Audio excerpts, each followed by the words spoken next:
शनिवार 11 रुद्र हनुमान चालीसा पाठ रामेश्वर महिला मंडल प्रमुख रशीलाबेन बी परमार तथा सर्व बहनों द्वारा आयोजित सत्संग मंडल में पधारेल सौ भक्तिमती बहनों ने परिवारजनों नो खूब खूब अभिनंदन, हार्दिक स्वागत है।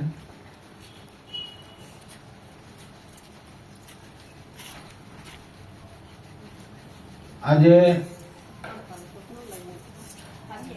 આપણા સદભાગ્યનો ઉદય થયો હોય ત્યારે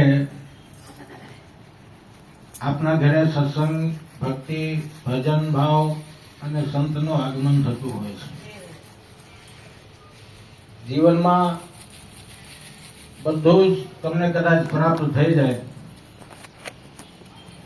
પણ સત્સંગતિ કથે કેમ ન કરોતિ પુંસામ શાસ્ત્રમાં કીધું છે કે સંત સમાગમ હરિકથા તુલસી દુર્લભ હોય। એક સંતનો સમાગમ અને ભગવાનની કથા જો તમારા જીવનમાં પ્રાપ્ત થઈ જાય તો તમારું જીવન ધન્ય બની જાય, તમારો સોનાનું સૂરજ ઉગ્યું કહેવાય। બાકી તો જીવ માત્ર થલચર, નભચર, જલચર પ્રાણીઓ છે, સૃષ્ટિ છે, જીવ સૃષ્ટિ છે, આવાગમનના બંધનમાંથી દરેક બંધાયેલા છે। તો મુક્તિનો માર્ગ એટલો એક જ છે કે આ બે વસ્તુ જો તમારા જીવનમાં સંતનો સમાગમ અને ભગવાનની કથા, એનાથી તમારી મુક્તિનો દ્વાર ખુલે। ત્યાં સુધી આપણા મુક્તિના દ્વાર પ્રાપ્ત થતા નથી। કહેવત છે ને, જેના ઘરમાં તુલસીનો ક્યારો એના ઘરે ભગવાનનો વાસ હોય છે।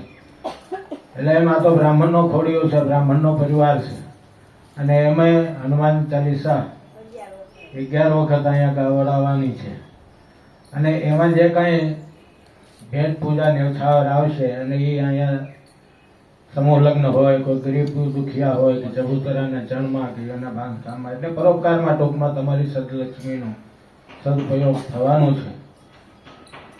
એટલે આજુબાજુમાંથી જે કોઈ સાંભળવા આવ્યા હોય અથવા એના લાભ લેવા આવ્યા હોય તો દરેકની યથાશક્તિ એનો લાભ લઈને આપણે ઓલા ખિસકોલીને કેમ સેતુ બંધાતું હતું આળોટીને રેતીથી એના હાંધા પૂરતી હતી, એમ આપણે હાંધા સ્વરૂપે કંઈક એકાદ રેતીનો કણ જો એમાં આપણી નેવછાવર જો સમાહિત થઈ જાય તો એ આપણું લેખે ગણાય।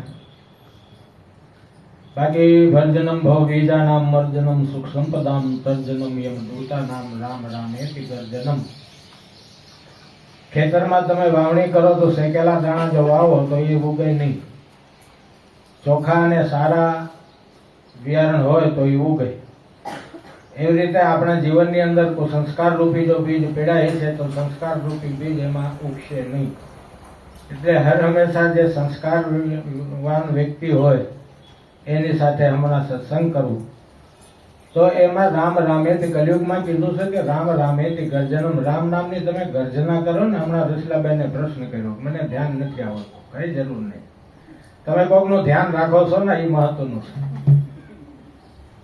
ધ્યાન કરો એ પણ મહત્વનું છે, પણ તમે કોકનું ધ્યાન રાખો છો, પોતાનું તો રાખો છો, પરિવારનું નિર્વહન કરો એ આપણી જવાબદારી નિભાવો છો, છતાં સમાજની પણ તમને ચિંતા છે, પશુ પંખીઓની ચિંતા છે, ગરીબની, પશુઓની ચિંતા છે, એ મોટો તમારી સેવા જ છે।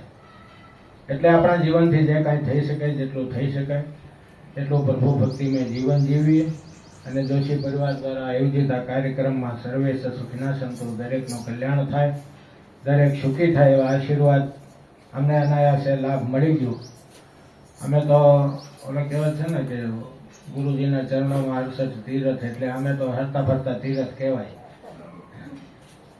એટલે નીકળ્યા હતા આમ છે, આમ ડાયવર્ઝન કર્યું ને સત્સંગનો લાભ મળી ગયો। અને દીકરીનો અમારે બહુ ભાવ, કેટલા વખતથી કે મારે ઘરે ચા પીવા આવો, રોટલો ખાવા આવો, તો એક સત્સંગના માધ્યમથી પણ એક નિમિત્ત ભગવાન બનાવે ને।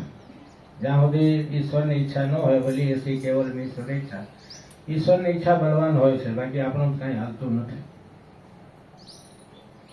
એટલે ખૂબ આનંદ થયો આપ સૌને મળીને, અને આવનારો સત્સંગ કરતા રહ્યો અને કરાવતા રહ્યો, અને લોકો એનાથી માર્ગદર્શન પ્રાપ્ત કરે, સુખી થાય એવા